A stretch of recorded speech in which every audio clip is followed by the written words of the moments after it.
Olá, espero que todos estejam bem. Hoje é um dia muito especial aqui nos estúdios do Experiências Extraordinárias, no estúdio do XPXT, porque a gente está iniciando um novo projeto, um projeto que está sendo muito legal de fazer e um projeto que, assim como outros projetos que a gente faz aqui no Experiências Extraordinárias, vai levar para vocês muito conteúdo, muitas histórias legais de executivos e executivas que aceitaram o nosso convite do Experiências Extraordinárias e da SAP Concur para virem aqui compartilhar esse conhecimento com todos nós. Eu sou o Rodrigo Marcondes, eu sou fundador do Experiências Extraordinárias e eu fui convidado, olha a responsabilidade, junto aqui com os meus convidados de hoje, para fazer o primeiro episódio do Percepções do CFO Moderno. Esse podcast que terá 12 episódios, 2 executivas conosco por episódio, CFOs, controllers, pessoas que vêm da área financeira das empresas, que virão aqui deixar seu conhecimento não apenas da área financeira, conhecimentos de carreira, conhecimentos sim da área financeira, conhecimento de tecnologia, enfim. A gente vai falar sobre muita coisa legal ao longo desses 12 episódios. Então fica com a gente, acompanha o Percepções do CFO Moderno, que eu tenho certeza absoluta que vocês vão adorar o conteúdo que a gente vai levar para vocês. Eu estou hoje aqui recebendo 2 pessoas que aceitaram estar no primeiro episódio, dividir essa responsabilidade comigo. Eu estou recebendo aqui hoje a Lilian Lucas, que é CFO da Gerdau Next, e eu estou recebendo também o Maurício Pani, que é CFO da Alesat. E eu vou pedir para eles se apresentarem para nós. Mas, antes disso, deixa seu like, compartilha esse vídeo, ajuda a gente a levar esse conteúdo para o máximo de pessoas que a gente puder. Querida, super obrigado por vocês terem aceitado esse convite de participar desse episódio de estreia desse podcast Percepções do CFO Moderno, produzido pelo XPXT em parceria com a SAP Concur. Lilian, obrigado por você estar aqui. Eu queria que você contasse um pouco, começar com você, contasse um pouco sobre a sua trajetória, quem é você, o que a Gerdau Next faz. Conta um pouquinho pra gente dessa história. Vou começar pelo meu primeiro emprego. Eu sou mãe. Boa! Eu tenho 2 filhos. Pequenos, 3 anos, e um menino de 3 anos e uma menina de 10 meses. Que lindo! E hoje divido essa função com a função de CFO. Né? Então é um equilíbrio complicado, mas tá dando certo. Vou contar um pouco como é que eu comecei minha vida profissional. Então, eu sou formada em administração de empresas, eu estudei na FGV. Comecei minha carreira há exatos 20 anos na SAP. Olha que legal! A SAP, uma baita coincidência, né? Foi meu primeiro emprego, foi uma experiência espetacular, assim. Fiquei lá por 2 anos e meio. Trabalhei na área comercial da SAP, eu adorava trabalhar lá. Acho que foi uma feliz evento na minha vida, né? Pude trabalhar numa empresa internacional com uma liderança feminina que foi algo determinístico assim na minha vida depois para frente, né? Então foi uma experiência que realmente mudou a minha carreira. Que bacana. Então fiquei na SAP por 2 anos e meio. Quando eu estava ali para me formar, eu estava na Fundação Getúlio Vargas fazendo uma trilha de Corporate Finance. Então, já era uma ideia trabalhar com finanças, mas a SAP não tinha ali nenhuma vaga para me efetivar na área de finanças, né? O mais próximo disso, e a gente concordou que seria uma oportunidade, era ir para a área de implementação de sistemas financeiros. E aí eu saí da área comercial, fui para a área de implementação e foi uma tragédia completa. Eu tinha que aprender a programar, as linguagens, COBOL, eu não sabia onde eu estava. E rapidamente, ali 2, 3 meses, eu falei, não vai dar certo. Não vai dar certo, eu vou morrer na praia aqui, eu preciso me mexer. Eu estava finalizando a faculdade ali e comecei a procurar programas de trainee para trabalhar em mercado financeiro, que tinha a ver com aquela minha formação ali. Ainda não olhava para o que seria o meu futuro, mas eu queria ir para o mercado financeiro. Então, eu entrei no programa de trainee, Comecei no Santander, no trainee global do Santander, e fui evoluindo, fui andando nas trilhas de finanças até parar na área de investment banking. E ali eu me encontrei. Passei por outros lugares, antes passei por controladoria, pela área de seguros, mas foi na área de investment banking que eu me encontrei. Ali foi os anos de 2006, 2007, 2008, 2009, foram 2010. Fiquei 13 anos fazendo investment banking. Foi uma escola incrível. Passei por alguns lugares, passei pelo Unibanco, que foi, de fato, onde a minha carreira se solidificou ali. Passei pelo BTG, passei por uma boutique americana, passei pelo Banco ABC. Então, foram quatro experiências assim, ao longo desses 13 anos. Mas uma carreira difícil, né? Uma área em que se trabalha muito. Então, tive ao longo dos primeiros anos de carreira ali uma rotina muito pesada, trabalhando 15, 16 horas por dia, todos os sábados, todos os domingos, né?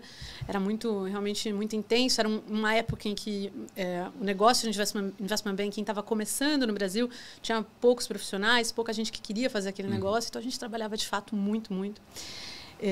Mas eu gostava muito do que eu fazia. Gostava muito. E aí passei por as áreas de M&A, Equity Capital Markets, fiz um pouco de tudo ali. Até que em 2015 eu comecei a fazer cobertura de setores, né? Então eu voltei para vendas, né? Quando eu tinha começado, voltei para vendas, mas aí fazendo venda de M&A, fazendo venda de produtos de investment banking, e comecei a cobrir o setor de saúde. E eu percebi que o setor de saúde era um setor pouco organizado, com poucas pessoas profissionais da área de saúde em gestão. E aquilo ficou na minha cabeça ali em 15, 16, 17. Quando chegou em 2018, foi um ano transformador na minha vida. Eu me casei e eu decidi que ali eu queria ter filhos. Eu estava pronta para aquele momento. Estava com 36 anos na época. Então eu estava ali, de fato, no momento de tomar essa decisão. E eu achei que chega. Né? Aquela rotina era incompatível, de fato, com a possibilidade de ter uma família. Naquela época se falava muito pouco em esse work-life balance, assim, a gente não falava disso. Isso veio pós-pandemia. Pós-pandemia, né? Muito mais, né? Muito mais pós-pandemia. Exatamente. Então, assim, não se falava nisso. Acho que hoje talvez, para as mulheres que estão hoje dentro desse mercado, talvez a possibilidade seja outra. Na minha época era um pouco mais difícil. Eu falei, bom, tem um negócio aqui que eu gostei muito, que é o setor de saúde. Acho que eu vou dar uma olhada aqui que eu posso fazer no setor de saúde. E escolhi 2 empresas que eu cobria. Eu falei, pô, essas 2 empresas aqui eu gostaria de trabalhar. E eu fui pedir emprego. Fui na primeira e foi horrível. Cheguei lá e falei assim, olha, pô, posso falar que é a empresa? Pode, fica à vontade. Vamos lá. Eu adorava, era o Doutor Consulta. Eu vou lá no Doutor Consulta, eu vou pedir um emprego, eu vou trabalhar aqui, vai dar tudo certo e vai ser o máximo. E aí eu fui lá e foi uma conversa muito torta. Foi difícil, né? Falei, pô, o cara me perguntou, o que você quer fazer aqui? Eu falei, não sei, eu vim dizer que eu estou procurando emprego, não sei o que eu quero fazer. E esse cara me deu uma dica que foi incrível para minha vida. Ele falou, Liliana, deixa eu te falar um negócio, obrigada. Mas assim, toda vez que você for fazer uma entrevista, uma conversa, quando você for atrás de alguma coisa, vai com o que você quer na mão.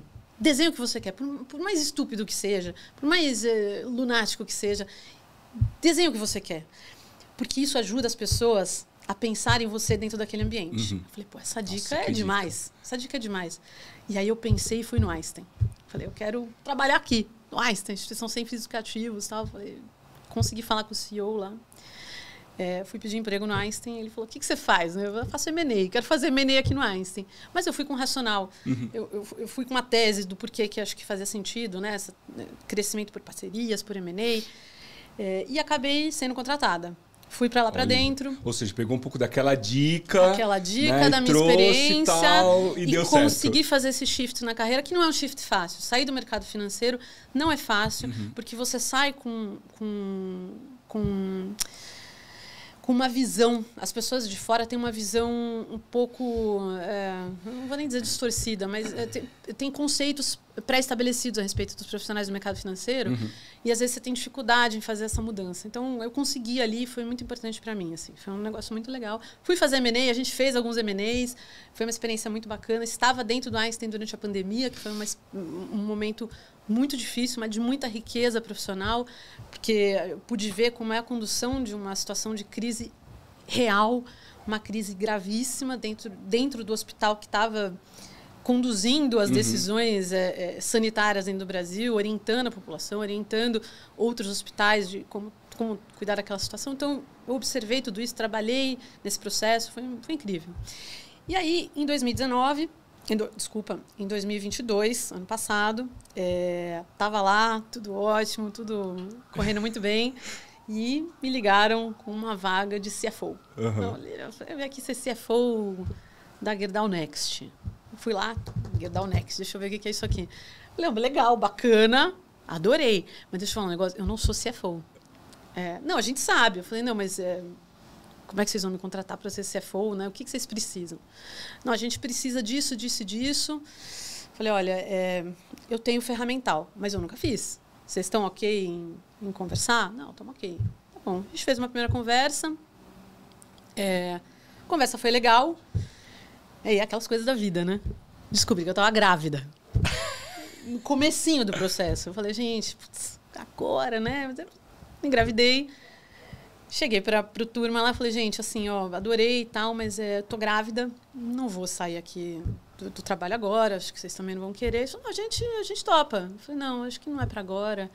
Deixa eu continuar aqui, né? Tô grávida. Não, a gente quer e fomos conversando. Fui para os Estados Unidos fazer uma educação, um curso lá de educação continuada. Falei para eles, estou indo para os Estados Unidos, na volta a gente conversa. O CEO da Gerdau Next foi para os Estados Unidos para me encontrar. Nossa, então foi um negócio assim, realmente legal. Foi muito legal, foi muito legal. E eu vinha com tanto esse preconceito, né, da gestação. Eu falei, olha, gente, vocês têm certeza? Vocês têm certeza? Não, temos certeza. Falei, tá bom, eu vou, mas com uma condição. Eu quero entregar um projeto aqui no Einstein antes, que era um negócio muito legal que eu estava fazendo. Entregava lá em maio. Minha filha nascia em agosto. Então, eu fui para a Gerdau Next com 8 meses de gestação. Entrei, trabalhei 5 semanas. Entendi onde é que eu estava. Legal. Fui para casa. Entrei de licença. Fiquei 6 meses de licença. E voltei agora. Então, eu estou há 4 meses, 5 meses agora, de fato, tocando esse dia a dia, né? Acompanhei ao longo desse 1 ano, né? Toda. Mas que incrível! Tudo que aconteceu. Né?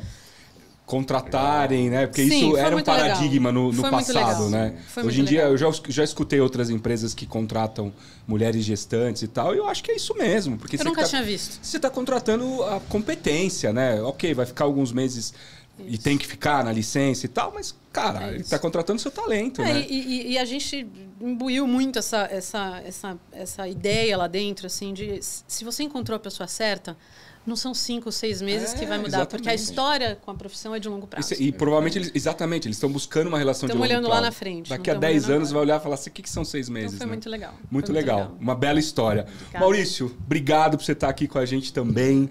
Uma honra ter você aqui. Conta pra gente um pouco da sua trajetória também, por favor. Legal. Bom, obrigado pelo convite.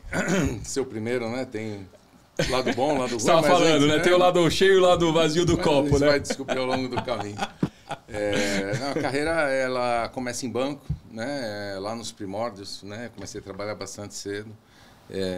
Optei, né? Por começar em banco, finanças, né? Desde sempre, quando eu fiz a escolha para fazer administração na faculdade, enfim, eu tinha essa coisa de ir para a área de finanças. Então, trabalhei em banco, trabalhei 4 anos no Banco do Brasil, ainda antes de atingir a maioridade. Depois eu tive uma passagem pelo Lloyds Bank.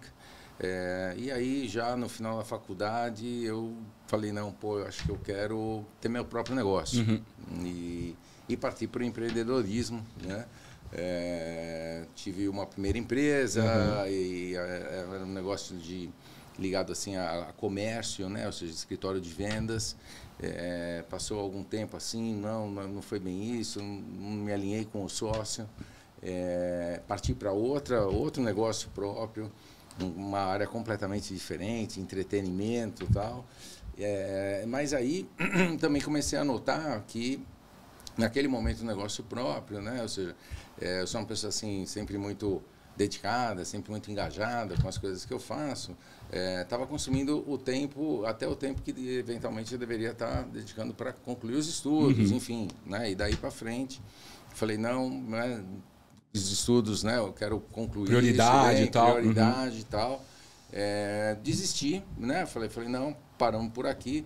Comecei a focar nos estudos e aí acabei naturalmente indo para o mundo corporativo, né? Então, entrei num primeiro momento numa companhia que ainda era uma companhia familiar, né? Continental 2001, Fogões, enfim, né? Ainda na época da família Giafone. E na área de controladoria, né? Fiz custos contábeis, enfim, análise de viabilidade. Comecinho da carreira, realmente, chão de fábrica, custeio contábil. E aí fui para a área de controladoria, né? Controladoria Business Controlling, trabalhando com o controle do grupo. E aí veio, né? Ou seja, a aquisição do grupo, né? Que foi feita pela Bosch Siemens, Pós-Garet, né? Bosch Siemens Eletrodomésticos, chegando na América Latina, chegando no Brasil. E aí eu participei de todo o processo, né? Ou seja, bem exposto a esse processo, sendo comprado, né? E eles fecharam a aquisição. Logo depois da aquisição, o meu chefe, que era o controle corporativo, falou, tá bom até aqui, né? E eu acabei assumindo a posição, ainda bastante jovem, né?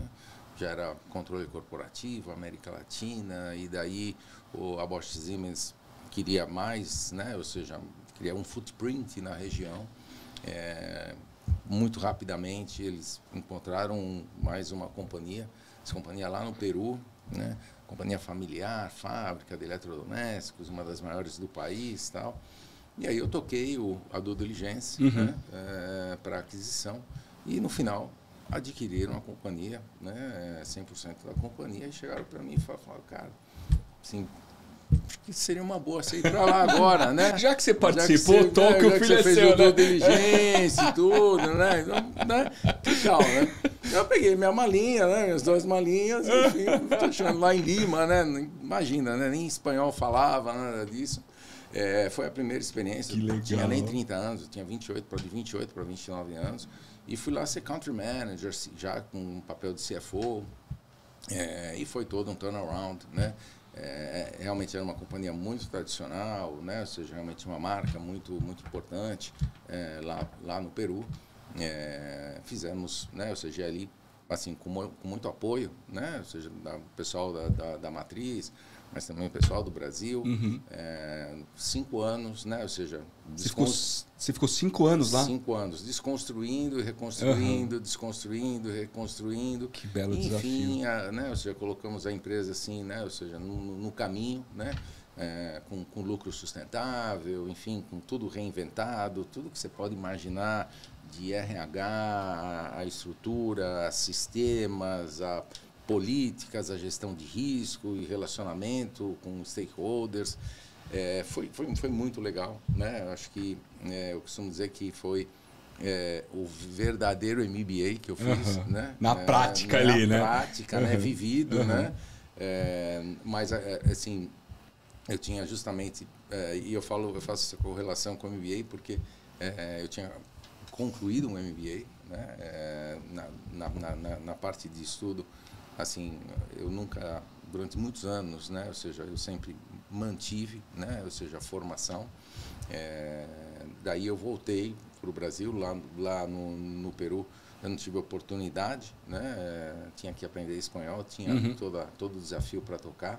Aí eu voltei para o Brasil, né? Para fazer projetos corporativos, né? Aqui no Brasil, enfim, eles ainda estavam naquele processo, né? De realinhar, né, a companhia, né, com novas marcas, né, um novo posicionamento. E daí veio a coisa de que tinha que ter uma reengenharia, né, ou seja, um realinhamento das cadeias de valores. Na época se chamava Process Reengineering ou qualquer coisa desse tipo. Eu comecei a tocar esse projeto se transformou num projeto de ERP, né? E aí eu fui conduzido à liderança do projeto para implementar um ERP. Nunca tinha trabalhado para a área de TI, eu comecei trabalhando na SAP, nada disso. Mas, enfim, estou eu lá como liderança do projeto. E foi um projeto que ele acabou sendo migrado para um projeto global, que a companhia estava, né, ou seja, organizando um projeto global de SAP. né? E daí eu fui convidado para ir para Munique, para tocar lá o PMO do projeto, Quality and Risk Management, Change Management, e tinha lá um pouco a história também, a missão de aprender, né? Ou seja, e depois voltar e implementar na América Latina. A história se desenvolveu de maneira diferente, né? Ou seja, tanto para o projeto como a própria evolução do negócio, né? Aqui no Brasil, especialmente. Depois de 2 anos, eu acabei voltando para o Brasil e aí olhando um pouco, né? Ou seja, como que estava tudo aquilo. Aí foi aquela conversa crucial com o meu chefe, né? Onde a conclusão ele falou, realmente, né? Ou seja, quem sabe você consiga um voo, né? Porque por aqui a gente está realmente com dificuldades. Eu acabei saindo e efetivamente eles acabaram vendendo a operação do Brasil, não conseguiram girar, né? E aí eu fui para o mercado, depois de 13 anos, né? 13 ou 14 anos que eu fiquei lá. Tinha lá a família Lenharo, né? Que era a dona da SIM, Sistemas de Implante. E eles me encontraram no mercado, né? Era uma empresa pequena, mas assim muito próspera, né? Falaram, pô, cara, é que a gente, assim, a gente não quer, a gente quer assim que essa empresa ela perenize, né? A gente não tem muito mais tempo, mas a gente também não gostaria de deixar ao Léo, pô, ajuda a gente, né? Legal, né? Falei, acho que é um pouco, né, assim, vocês têm certeza que é isso que vocês querem, né? Enfim, né? Porque você não era desse mercado? Né? Não era do mercado, né? Biotecnologia, eu estava vindo de eletrodomésticos, mas, enfim, fui lá, né? Ou seja, vamos lá, vamos organizar tudo, né? Enfim, a ideia era, né? Ou seja, era preparar a empresa para um eventual IPO. Acelerei tudo aquilo que eu tinha demorado 5 anos. Lá eu fiz em, quem sabe, 1 ano, perdão. E logo depois desse 1 ano, aí a BASF me procurou, né? Eu ainda estava na posição, já estava começando os primeiros contatos, né? Ou seja, para a venda da companhia. Eu optei por aceitar a proposta da BASF e, de fato, assim, depois foi vendida. Né? E agora, ou seja, você pavimentou para seguir depois, enfim, né? foi vendida para um fundo americano e, nossa, super próspera até hoje. E aí fui lá para a BASF, né? Achando que, quando eu cheguei lá, né? Achei que eu tinha tido algum equívoco, né? Porque eles falaram, não, é para auditoria interna. Eu falei, olha, não sou auditor, não trabalhei nas Big Four, assim, então eu acho que, né, teve alguma confusão. Você já estava lá contratado. Né? Eles falam, não, é que aqui, pô, né, auditoria interna, você aprende mais rápido e tal, né? Você, enfim, tem um processo e tal. E eu falei, bom, ok, né? Vamos embora, né? Claro, né? Ou seja, está claro, né, que eu nunca fui auditor. E fui para, assim, nesse primeiro momento, a ideia era fazer um ciclo na auditoria interna. E realmente se aprende muito, né? Ou seja, então, assim, depois, né, e hoje, né, eu recomendo, né, ou seja, na auditoria interna, né, para qualquer pessoa que tenha oportunidade, né, eu brinco que, assim, você trabalhar na auditoria é como você entrar pela porta da cozinha em todas as casas, né?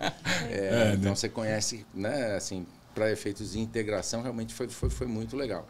E eu, na pegada de que eu ia ficar uns 4 anos lá, passou 2 anos, aí meu chefe ele falou, cara, tá começando um projeto global lá, né? Imagina, a minha esposa grávida, do 3º filho, tá começando um projeto global, 6 meses, lá na matriz, Ludwigshafen, né? Super importante, projeto para finanças, de shared services, de global services. Falei, cara, muito legal, né? Mas não vai dar. Aí ele falou, como assim? Você não quer nem pensar? Falei, não, é que minha esposa está grávida. O projeto começa em quando? Começa quando? Começa daqui 2 meses. Eu falei, então, exatamente, daqui 2 meses vai nascer meu filho. Ele falou, não, imagina, tudo bem, não faltarão oportunidades. Tal. Eu, ok, fui para casa, né? E conversei com a minha mulher, né? Falei, aconteceu alguma coisa, mas você fica tranquila. Que eu neguei, né? Porque, inclusive, eu inclusive já respondi. Né? E que, né, ou seja, me convidaram, tal. Isso era finalzinho de 2006, né? E a gente tinha voltado de Munique em 2004. Tinha passado 2 anos, ela tinha acabado de conseguir engravidar. Então ela falou, e aí, que você respondeu? Eu falei, claro, não, né? Por causa... Ela falou, não, você não está entendendo. Você vai voltar lá com o teu chefe, você vai falar que sim. Eu falei, não, mas não é para levar a família. Ela falou, por isso mesmo. Você vai lá, você fica os 6 meses, deixa eu aqui com os bebês, porque eu já tinha 2 filhos, né? Com os passarinhos, o cachorro, né? Vai lá. Isso vai acontecer em algum momento. 6 meses vai ser difícil mais. Eu voltei lá para o meu chefe e falei, minha esposa sugeriu que eu aceite, né? E aí fui eu lá para a Alemanha. Meu filho nasceu num dia 9 de março. E o projeto, assim, né, 4 dias, 5 dias, tirei minha esposa da maternidade, 2 dias. Embarquei para a Alemanha para ficar lá 6 meses. Não posso nem imaginar isso, cara. Nem eu. Por causa do kickoff do projeto. Né? E aí, cara, assim, sozinho, eu falei, cara, né, fiz o projeto, né, era PMO, era Global Shared Services Network, entendeu? Como, né, como oferecer, entendeu? Um portfólio de serviços ainda como finanças, harmonizado, globalizado, com vários shared services ao redor do mundo, tal. Pô, super legal, né? Concluímos o projeto foi apresentado para o board, o board falou, pô, super legal, realmente, essa visão, tal, não sei o quê. Beleza, né? Aí, acabou o projeto, bom, muito bom, aí me chama o meu chefe de lá, falou, cara, você precisa mesmo voltar para o Brasil? Eu falei que é lá. Lógico. Mas você tem certeza que você tem uma posição lá? Eu falei, bom, quando eu saí, meu chefe, né, falou que sim. Eu falei, aliás, né, deixei filho, né, bebê e tal, não sei o quê. Ele falou, pô. Bom, resumindo a história, ele voltou para mim e falou, realmente tem uma posição para você lá, mas não é que eles estejam te esperando. Você não quer ficar? Aliás, porque você fez tudo tão bem feito, agora você toca. Legal. Você imagina eu ligando para minha mulher. Olha, então, como que foi o projeto? Pô, foi super bem, legal. Pô, que legal. Tá parabéns, chegando sábado, né? Eu falou, pô, e aí? Eu falei, pô, não, é que foi tão bem que eles querem que eu fique. Não, legal. Voltei pro Brasil, peguei filho, bebê, cachorro. Foi todo aí mundo meus embora. filhos falaram, não, só vamos se vai o cachorro. Pô, foi família Adams, né? Um negócio maluco. Aí fomos para lá, fiquei lá 5 anos.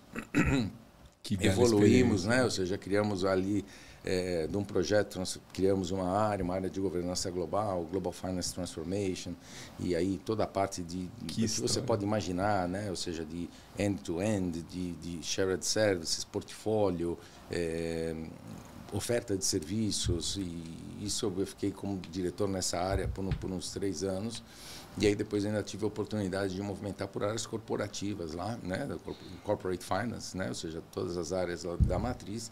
E fim desse período, eu fui convidado, né, ou seja, para a posição de vice-presidente de finanças e controladoria, de volta para São Paulo, na América do Sul, né. E aí, obviamente, a família já estava acostumada na Alemanha, 5 anos, ninguém queria, né? Ninguém queria voltar. Não é que eles não queriam voltar para eles não queriam deixar a Alemanha, mas isso faz parte, né? Ou seja, dessas mudanças. Voltamos, fiquei nessa posição de 2012 até 2019, então foram 8 anos na posição, era responsabilidade regional, era toda a parte de finanças, toda a parte de controladoria, um pouco de M&A, enfim, né, ou seja, com a visão de globalização, né, ou seja, aí como você combina o regional com o global, então tinha desafios, né, ou seja, de uma estrutura matricializada, que deu um sabor, né, deu um tempero adicional, mas deu para começar a navegar, entendeu, em projetos de digitalização, deu para começar a navegar, né, ou seja, em projetos de amplitude, né, ou seja, de serviços, né, estando na posição, eu ainda concluí uma última etapa daquele projeto que eu tinha começado lá atrás. A gente estabeleceu uma área de serviço, um shared services para toda a Américas, então fiz location strategy, viajei por diversos países, escolhemos um país, estabelecemos essa plataforma. Teve de tudo um pouco, né? Foi muito rico. E ao longo, no final desse período, aí acabei saindo, justamente por um redesenho, né? Em grande, o que acontece nessas grandes organizações, né? De alguma maneira referenciado justamente a tudo que eu tinha desenhado lá atrás. E daí falei, bom, agora um pouquinho de férias, né? Alguns dias tocou o telefone, enfim. E aí comecei a conversar com os colegas da Glencore, que tinham acabado de adquirir a Alessat. E eles estavam em busca de um CFO, né? Que eu acabei aceitando a posição, né? Com um escopo assim, mais amplo do que o escopo óbvio que você tinha, né? Anteriormente, né? Que eu tinha anteriormente. Então, hoje eu sou um CFO, mas eu sou responsável pela área de RH, eu sou responsável pela área de TI, eu sou responsável pelo jurídico, eu sou responsável pela auditoria interna, eu sou responsável pelo compliance, eu sou responsável por compras. Falta, né, cara? Quer dizer, na verdade, assim, eu sou basicamente, né, assim, business services, né, ou seja, é uma coisa que é um tema que eu gosto, né, e eu acho que realmente a evolução, eu acho que é o passo seguinte. Então, hoje em dia, eu me divirto, né? Ou seja, não falta entretenimento, né? E estamos aí, bem felizes. Eu adoro ouvir as histórias de carreira das pessoas, porque elas são muito heterogêneas, né? Então, cada um vem de uma história, cada um... né? Mas ambos chegaram às posições de CFO, né? E para a gente começar a falar um pouco sobre isso... Lilian, eu queria começar a te fazer uma pergunta. Você assumiu a cadeira de CFO nesta oportunidade, né, onde você está hoje. Quais são, né, os maiores desafios de estar numa cadeira como essa? Né, do ponto de vista profissional, assim, o que você pode trazer para nós que são os grandes desafios de ser um CFO nos tempos de hoje, né, com muita tecnologia, com inteligência artificial, né, com um monte de sistemas legados que tem que trabalhar juntos, enfim, gestão de pessoas, um monte de coisa, né? Como é que é essa experiência? O que tem de desafio aí? Deve ser um monte, né? Pergunta grande. Olha só, eu acho que o CFO, ele, ao longo, né, dos últimos anos, acho que o Maurício deve ter passado muito por isso. A cadeira de CFO se tornou uma cadeira muito mais estratégica nos últimos anos, né, nas últimas décadas. Aí. Então, é uma cadeira que está envolvida no processo de tomada de decisão, que está envolvida nas grandes movimentações que as companhias vão fazer. Né? Então, acho que um primeiro ponto é você conhecer muito bem a estratégia daquele lugar que você está servindo naquele momento. Né? Esse é um grande desafio. Por quê? Porque você tem uma rotina muito pesada do lado de cá. Uma rotina muito pesada que envolve muitas áreas, como o Maurício colocou. Então, tem muita gente embaixo fazendo coisas diferentes. E essas pessoas têm que se conversar e as coisas, no final de algum momento ali, normalmente no fechamento, elas têm que bater. Tem que dar certo. Né? Como é que você faz isso? Uma gestão de dia a dia que tem que ser impecável. Né? Treinar pessoas, olhar para os números, tirar conclusões rápidas. Então, esse para mim, é o principal desafio. Você tem sistemas, você tem SAP, você tem outro sistema, você tem o sistema avançado de planilhas, que você chama o Excel, que está ali, está te mostrando. Mas quando você olha para os números, você está ali numa reunião, você tem que ser rápido, você tem que ter intimidade e tirar conclusões rápidas e sentir o cheiro daquele número. E isso, para mim, é o desafio. É olhar para as coisas e sentir o cheiro. Aqui tem problema, aqui está certo, essa premissa está errada e rapidamente. Rapidamente. Independente dos sistemas que você tenha, a tomada de decisão é analógica. É ali, né? Estamos ali, eu vou pensar, eu vou ajudar, eu vou dar a minha opinião. E aí, se eles quiserem, a gente vai tomar uma decisão baseada nessa minha opinião. Ou não, talvez o consenso seja outro. Mas qual é a minha opinião, rapidamente olhando para aqueles números, e o que eu sinto olhando para eles, né? Esse sentimento, essa intimidade com os números, acho que é o principal desafio de qualquer CFO. Isso não vai mudar, independente da tecnologia que a gente venha incorporar às nossas atividades. E das experiências anteriores, né? Hoje, estando na cadeira, e quando você comentou que a Gerdau veio falar com você falou, mas eu não sou CFO, né? E por que você acha? Quais as competências que você acha que eles viram em você para te trazer para essa posição? Porque eu acho que aí tem uma coisa legal desse turnover aí de carreira, né? Dessa pivotada de carreira, meio sem querer no seu caso, né? Porque você estava lá bem na outra posição e tal. Mas o que você acha que foram os pontos que eles olharam e falaram, puxa, vamos apostar numa pessoa que não é CFO, mas que a gente quer que venha, né? Te contrataram grávida, ou seja, queriam realmente que você fosse, né? Quais são os pontos que você acha que...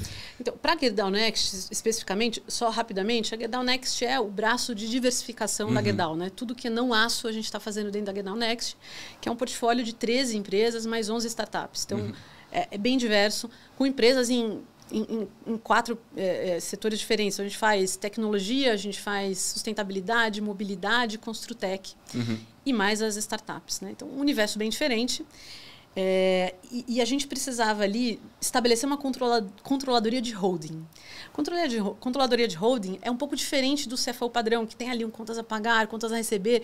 Eu não tenho uma gestão do meu P&L, né? Da minha demonstração de resultado. Vou falar para quem estiver em casa. Eu não tenho a gestão do meu P&L, né? Eu tenho 13 empresas e no fim do mês eu preciso chegar a alguma conclusão a respeito de, independentemente como é que elas foram e combinadamente como é que elas foram.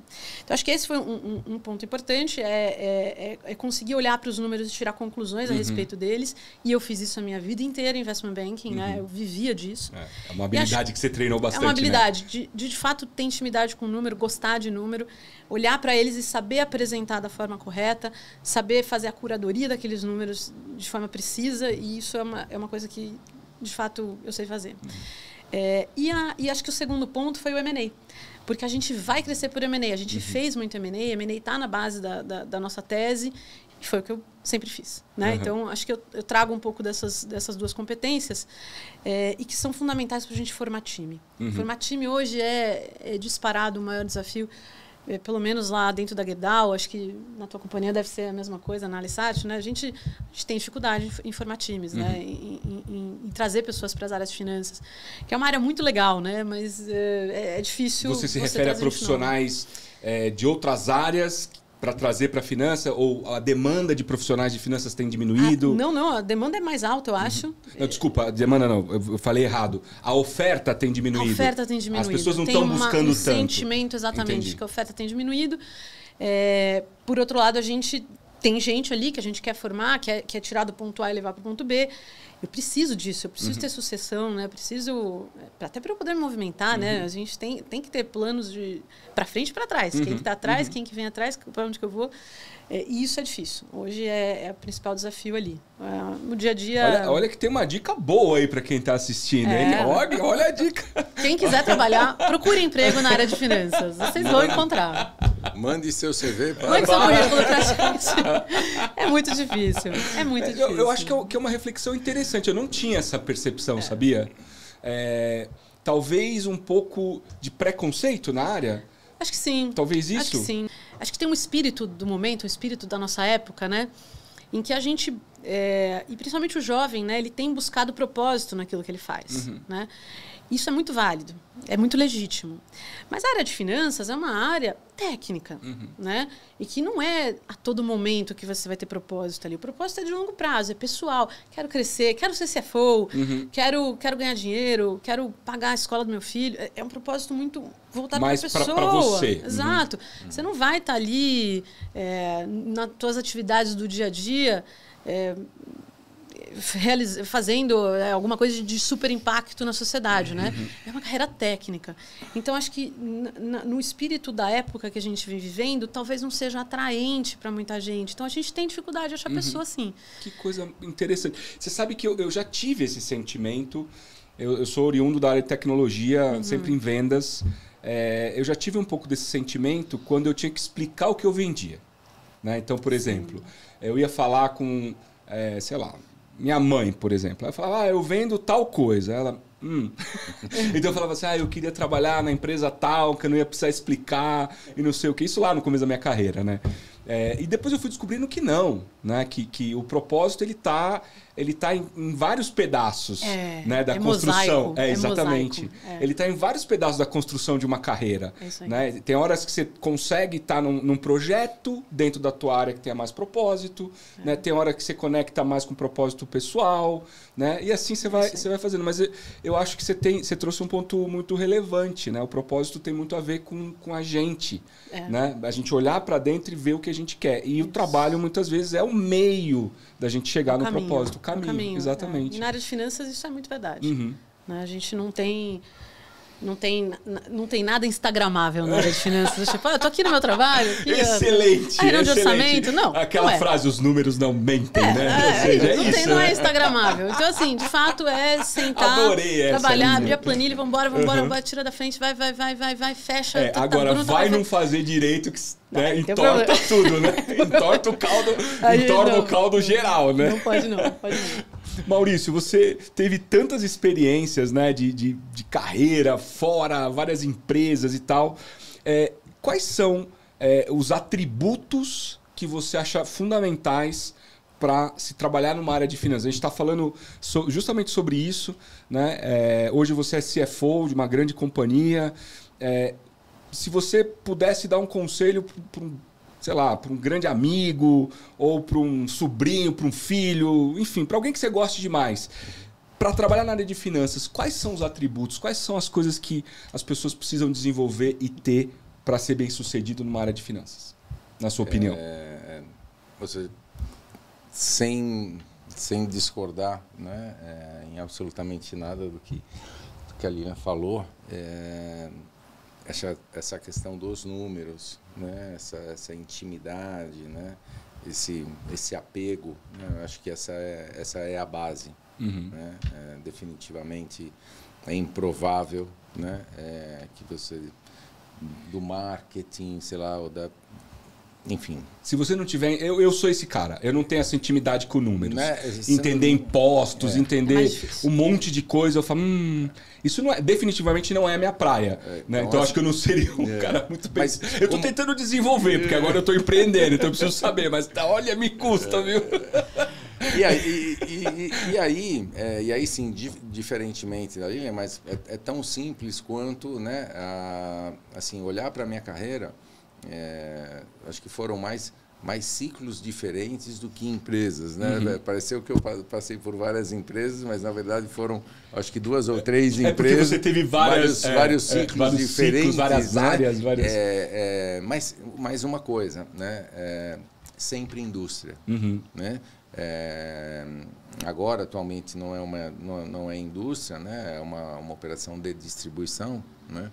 Mas se você pensar na distribuição, ou seja, como entregando um produto e tem um cliente lá do outro lado, guarda alguma semelhança. Por que eu estou falando isso? Porque aí eu tenho pela minha construção de carreira, a minha visão ela é um pouco diferente, entendeu? Ou seja, você tem essa coisa dos números, mas é importante você conhecer o negócio. É importante você saber quem que é o seu cliente, entendeu? Ou seja, o que efetivamente, né? Ou seja, a empresa entrega, né? Porque o CFO, até então, né? Colocando aí em algum momento do tempo, né? Tinha até a brincadeira, né? Que eram os chapéus pretos, né? Que era na época, né? Ou seja, que em finanças fazia meramente custódia. O número, o livro, né? Chapéu preto, crédito, não paga. Tá, não, isso você não vai fazer. Ainda mais para nós de vendas, que tinha as ideias malucas, era não. Ou seja, era o chapéu preto, não. Né? E isso, né? Ou seja, de algum tempo para cá, acho que já há um certo tempo, né? Mudou muito. O CFO entrou no business de fato, né? Então, finanças como um todo, né? Ou seja, deixou de ser meramente uma área de custódia, né? E passou a desenvolver a competência de business partner, né? Até porque, né? A parte de custódia, com a chegada, né? Ou seja, pouco a pouco, né? Ou seja, dos sistemas, né? Ou seja, de automatização, uma parte dessa custódia começou a ser automatizada. E daí veio, né, ou seja, na conjunção e como convergência, a coisa de que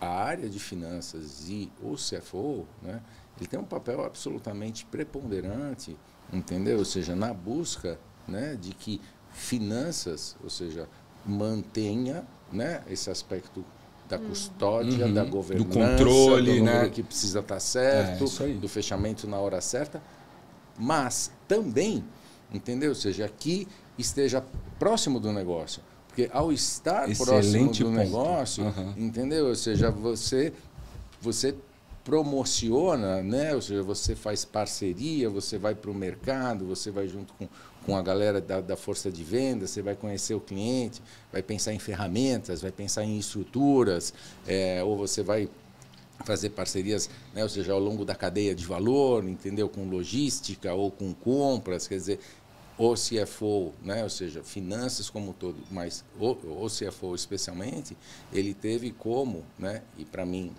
respondendo a sua pergunta, é justamente essa questão da amplitude. Entendeu? É um excelente ponto que você trouxe. Para além, né? Ou seja, da familiaridade com números, né? Ou seja, da intimidade com números, a possibilidade, né? Ou seja, de ter ciclos, né? Ou seja, fiz 2 ou 3 projetos de ERP. Eu não sou o cara de TI, né? Fiz projetos de M&A. O M&A tá mais ou menos dentro de finanças, mas você tem que entrar no negócio. Tem muito jurídico, né? Tem muita coisa muito jurídico, cultural, porque né? tem que juntar empresas. Então, né? Então a possibilidade, né? Ou seja, para quem, né? Ou seja, ainda que quer ser um CFO, se permitir, entender os ciclos, né? Para além das fronteiras óbvias, né? Ou seja, das áreas de finanças, quanto mais próximo do negócio, eu acho que mais enriquecedor, entendeu? Para que, num determinado momento, né? Se eventualmente você sentar na cadeira, você tenha essa caixa de ferramentas. Excelente ponto. Ou seja, vê se eu posso falar o que eu vou falar. Então, o CFO moderno, né, ele é o CFO que, sim, controla número, tem muita eficiência aí, mas ele passa a falar alguns sims também, porque ele está muito conectado ao negócio, porque ele entende para onde a empresa vai, porque ele entende o business, porque ele vai em cliente. Isso que você falou é fundamental. Né? O CFO ir em cliente para entender a realidade né, da cadeia inteira. Né? Ou seja, ele transcende a área dos números e ele participa ativamente das decisões de negócios. É isso, né? É isso. Muito legal. Nesse exemplo do cliente, só para dar assim, né, a liga, né? Ou seja, como que isso repercute de volta. Ou seja, normalmente em finanças você vai ter lá, entendeu, o papel de fazer gestão de risco. Entendeu? Risco em diversas dimensões de risco, mas um deles, né, ou seja, risco de crédito de cliente. Se você esteve lá e se você conheceu o cliente, você, né, ou seja, você deixa de ser aquilo lá, não, porque o indicador do balanço, né, não, porque lá no mercado, etc, etc, etc. Não, ou seja, você conheceu o negócio, então até para definir, né, ou seja, de colaborar, né, com o posicionamento de qual o nível de risco, qual o apetite de risco, entendeu? Ou seja, que faz sentido, né? A empresa se posicionar, você traz, entendeu? Ou seja, essa matéria-prima, entendeu? Que enriquece a decisão. Você ia falar... Você ia comentar alguma coisa? Eu só ia complementar o que você falou aqui. Você comentou, acho que hoje os CFOs participam de alguns sims, né? Eu diria que até mais. Não é raro que a palavra do CFO seja a última palavra hoje. Não é raro. Tá? Na Gerdau acontece isso, no Einstein acontecia isso, não é raro. Porque pode ser lindo, pode brilhar, mas se não parar de pé, não. Né? Então, e o CFO tem muito esse papel hoje. Mas eu acho que, eu concordo, mas com esse viés de analisar também um pouco mais além só dos números, né? Com certeza. Para fazer o número, você precisa entender o que está acontecendo em volta. Precisa ver como é que aquilo se pluga na estratégia. Né? Eu acho que, por exemplo, é uma das coisas que eles enxergaram em você, né? Sim. Que você tem essa visão de M&A, né? Da visão da tua carreira antiga, né? E aí você consegue olhar tudo isso. Eu acho que pode... Quer dizer, pode não. Seguramente foi uma das coisas que eles enxergaram em vocês, né? Você queria comentar outra coisa, Maurício? A questão da tecnologia. Né? Para mim, hoje, também é fundamental e assim, não está na prateleira, né? Ou seja, não é curso, mas faz parte, é o driver de tecnologia, é o driver de automatização. Ou seja, ninguém tecnologia... ou seja, nenhum outro como o CFO, né? Ou seja, por tudo que a digitalização, né? Ou seja, vamos lá, a área de finanças foi uma das primeiras a serem globalizadas, no exercício da globalização, né? E os grandes movimentos, as primeiras automatizações, justamente pelo nível transacional, né? Ou seja, meio que remonta aos primórdios de finanças, né? E acaba assegurando, né? Ou seja, que toda a cadeia de valor faça sentido. Né? Então, eu vejo hoje muito o CFO como, né? Ou seja, o technology scouting, por assim dizer, né? Ou seja, não descaracterizando, né, a relevância e a importância do CIO, né? Mas o CFO, você vê mais e mais ele trigando e drivando, ou seja, muitas iniciativas ao redor de digitalização, de automação, né? de tecnologia. E tem se tornado cada vez mais comum, pelo menos eu tenho visto muito isso, das áreas de tecnologia estarem de alguma forma conectadas à área de finanças, né? Sim, isso claro. Cada vez mais comum. Né? Eu acho que na tua empresa é assim. Você comentou, né, que você é responsável pela área de TI também. Na Gerdau também? Não, na Gerdau até pela assim, formatação. Exato, pelo formato do negócio elas são apartadas, mas extremamente próximas. Juntas. E você qual é a relevância da tecnologia no teu negócio hoje? Ou seja, a tecnologia também no teu negócio é uma aliada importante lá na tua tomada de decisão? Sem dúvida nenhuma, sem dúvidas. Acho que para as finanças, assim, a gente teve um grande momento em finanças que eu acompanhei sentada em outra cadeira, mas que foi a chegada dos ERPs. É verdade. Né? Aquilo ali foi divisor de águas, né? Você não ter nota em papel, você ter sistemas, as coisas estarem... Você conseguir, deixa eu ver o que essa nota se refere, que está aqui, pum, abre lá o SAP, abre lá a Oracle, abre lá o que for, tá lá. Isso foi um grande divisor de águas. E acho que a gente vai passar agora por uma outra onda, que eu não sei exatamente como é que ela vai chegar, mas ela vai chegar, que é da inteligência artificial,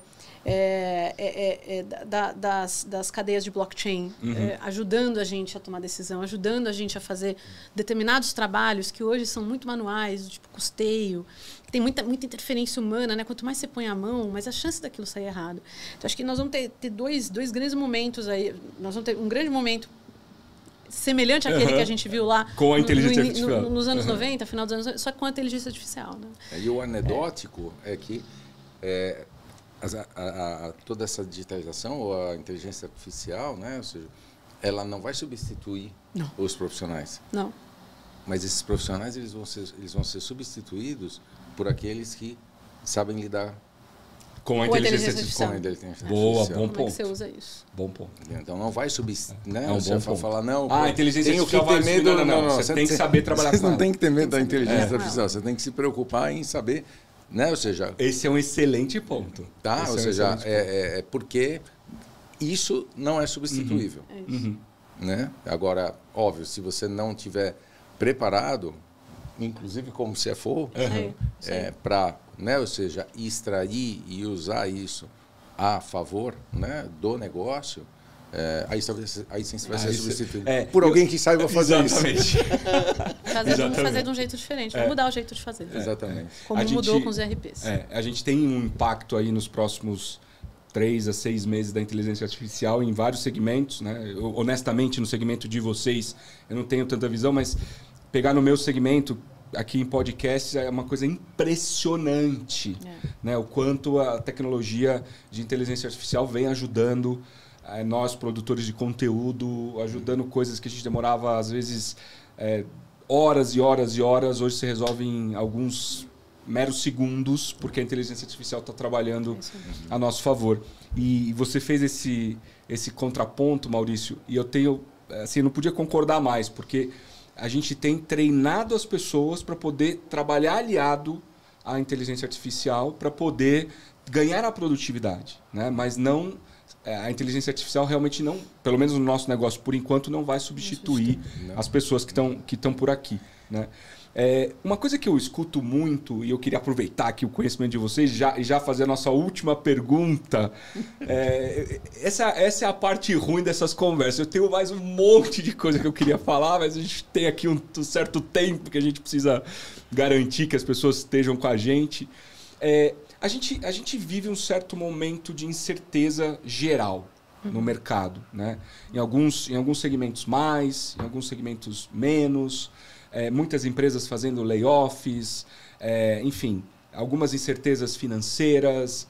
Eu queria tentar capturar um pouco da opinião pessoal, no CPF de vocês, não a opinião das empresas de vocês. Como é que vocês veem os próximos momentos financeiros, particularmente no Brasil? Se quiserem trazer para o segmento de vocês, fiquem à vontade. Mas como é que vocês estão vendo esse movimento do mercado de uma forma geral nos próximos meses, por exemplo? Lilian, você quer começar? Vamos lá. Olha, resposta de $1 milhão, hein, pessoal? Vamos lá. Então, vamos lá. Bom, vou começar falando que eu sou uma eterna otimista com o Brasil. Tá? Eu amo o Brasil. Eu acho isso aqui um lugar incrível. Sei e conheço os nossos problemas, mas na minha visão são problemas pequenos. Por gigantes que eles possam parecer, eles são pequenos, né? A gente não vive situação de guerra. É verdade. A nossa capital não está dividida por um muro como estava a Alemanha enquanto eu já era nascida. Isso é um problema grave, né? A gente tem problemas que são solúveis, né? E a gente vai ter que enfrentar eles, qualquer que seja a nossa situação macro, política, nós vamos passar por eles. E a gente tem passado, nos últimos 60 anos, 50 anos pelo menos, por instabilidades, né, macroeconômicas, e a gente está conseguindo andar para frente. Óbvio que pelo caminho vai ficar gente que talvez não ficasse num ambiente um pouco mais estruturado. Mas a gente consegue andar para frente. Não tenho nenhum receio de que as coisas, no longo prazo, tendem a melhorar. Eu percebo essa melhora, né? Nos últimos 20 anos, tudo que a gente enfrentou, apesar de tudo que a gente enfrentou, tem muita coisa boa, né? A renda cresceu, a gente está formando mais pessoas, tem mais gente entrando na faculdade, tem mais emprego. O Brasil saiu de algumas rotas, mas entrou em outras, né? Então, eu acho pena que a nossa situação nos tire oportunidades. Esse é o ponto. Se a gente pudesse aproveitar de forma ampla, de forma completa as oportunidades que o Brasil tem, a gente estaria em outro patamar. Dito isso, não tenho nenhuma perspectiva ruim para os próximos meses, para os próximos anos. Acho que a gente vai saber navegar qualquer que seja o ambiente, né? A Gerdau está fazendo aí durante a pandemia os melhores anos da história dela. Né? A gente caminha para anos melhores ainda. Talvez não sejam os melhores anos de crescimento, talvez sejam, mas se não for o melhor ano de crescimento, vai ser o melhor ano de segurança, algum KPI de formação de pessoas. Exato, qual é o nosso KPI daquele ano, né? E a gente vai conseguir navegar. A Gerdau está no Brasil. Está no Brasil, não. A Gerdau é brasileira. Né? Tem 123 anos. Passou por tudo. Tudo, né? Então, Primeira Guerra, Segunda Guerra... A gente está aí desde aquele momento. Não é algo pontual que vai tirar a gente dessa rota. Adorei. Né? Então, eu sou eterno otimista, independente do que vai acontecer, porque eu acho que ninguém sabe, né? Eu acho que vai dar tudo certo. Primeiro, assim, adorei. Eu compartilho muito dessa visão. Bom, estou no mercado de trabalho há 35 anos, já passei algumas dessas crises. Ups and downs. Né? Opa, puxa, opa, solta, opa, puxa, opa, solta. E eu acho que o brasileiro, de uma forma geral, desenvolveu uma habilidade, né, de lidar com esse ambiente, por vezes instável, né? Às vezes fica mais estável, às vezes mais instável. E a gente aprendeu a lidar. Não é à toa que nós somos classificados, e já ouvi isso de diversas fontes e executivos, como os profissionais mais criativos ou um dos mais criativos do mundo. Né? Não é à toa que vem buscar aqui o alemão, vem buscar aqui um brazuca para ir lá ajudar, porque, com certeza tinha esse pozinho de pilim-pim-pim que talvez outros profissionais não tivessem, né? Então, eu acho que é muito legal ter essa visão, né, de uma executiva como você, que está liderando uma companhia que tem um propósito de impacto, né, muito, muito grande. E eu concordo com isso. Acho que a gente, né, na montanha-russa da vida, a gente mais sobe do que desce. A gente vai andando para frente. Exatamente isso. E a sua opinião, Maurício? O que você acha? Como é que você vê o nosso futuro aí dentro da tua perspectiva? Eu acho que a gente vai ter um mundo VUCA. Exatamente. Né? Já não como um evento ou como um ciclo. Né? Eu acho que o Brasil e o mundo, né, vai passar a ter essa coisa VUCA quase que como uma rotina. E daí cabe, né, algumas reflexões, né? A primeira delas ou seja, como que a gente pode estar preparado para isso, entendeu? Então, tem que revisitar, né? Você tem que revisitar tuas capabilidades, ou seja, a sua resiliência, né? Mas é fundamental e é muito interessante a questão que você trouxe, né? Do brasileiro, né? Que é essa coisa da versatilidade, que é essa coisa da criatividade, que na verdade isso não foi um presente, né? Ou seja, isso a maioria tem no seu DNA por conta, né? Ou seja, de experiências vividas, passadas, né? Então a gente tem isso hoje naturalmente, né? Mostra inclusive a antropologia que é o contraponto, né? Ou seja, a brincadeira lá dos alemães que hoje a gente sobra em criatividade e versatilidade, em geral às vezes falta em disciplina, né?